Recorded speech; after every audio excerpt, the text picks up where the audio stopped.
All right, welcome everybody. This has been a pretty big effort, and I wanted to give it a quick intro now. This mini series is about compiling C++ plugins for Maya, and there's two possible intended audiences for these. Now, one of the two is whoever is out there that is wanting to learn C++ or is in the process of learning it, has scrapped by, kind of got Visual Studio or a bunch of CMake and GCC running, and is getting their first plugins out, but whenever they encounter an error, they're stumped with what it means or how to deal with it. You're not using a debugger yet if you're in this category maybe, or if you're using Visual Studio, you don't really know what the projects are, what the settings do, you just know what some canned recipe told you to do to get by. That is where a lot of people are, and that is where a lot of people like sort of get into C++, but really they're getting into developing plugins and they never truly learn what is going on. C++ is a native language. It means that you kind of have to know what is going on with the build. It doesn't mean that you have to be a toolchain engineer or a build expert, but knowing even just a little bit about how the compiler works, how the linker works, how to set up a project, what is going on when you take certain steps to get the plugin running, goes a very, very long way. Now, the other potential audience for these is somebody that doesn't want to learn C++.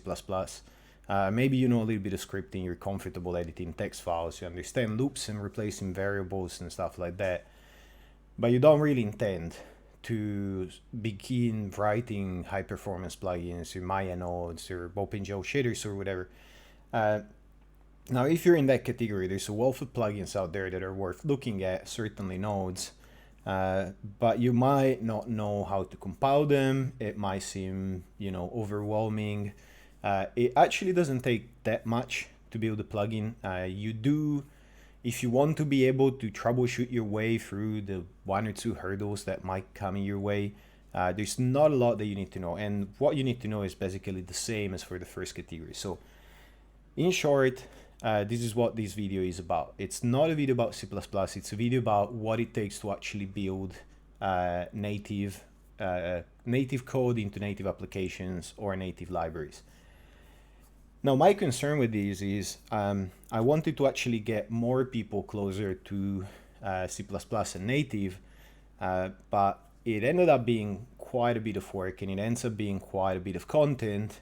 I don't want it to be overwhelming. Now, in Code to Freestyle, this goes through a lot of stuff and all of the basics of what you need, but maybe if you are concerned that you have to sit for a couple of hours of videos explaining details, the actual process that these coalesces into, you can see in the last video. Jump to the last video, you can see how in a few minutes, including commenting, you can get something that is very useful. In this case, I'm using Sergey's math nodes, downloaded, compiled, debugged for the one small change that was needed, and running in Maya. So if you're concerned about the runtime, jump to that. Otherwise, if you're not concerned about the runtime and you're interested in the subject, keep on watching the rest. And as a final note, this mini-series is something that I plan to do between season. I'm still finishing season 1. But I don't know, I felt it was really needed. I felt that this is something that's going to be necessary to get into future seasons, because I don't believe you can really go that far. If you care about really high performance rigs, you can't go that far without at some point having to use some nodes, or even better, writing them yourself. So I decided to do it earlier than that. It took quite a bit, and a massive thank you to everybody that's supporting these on Patreon. It made a difference in motivation to go like, okay, I started these, I gave early access to the Patreons, and I gotta finish it. So for all of you out there that supported these, thank you very much. You're a big part of why these exist, and I hope you enjoy it and that these can be a long lasting value resource for the lot of you. All right, have a good day, everybody.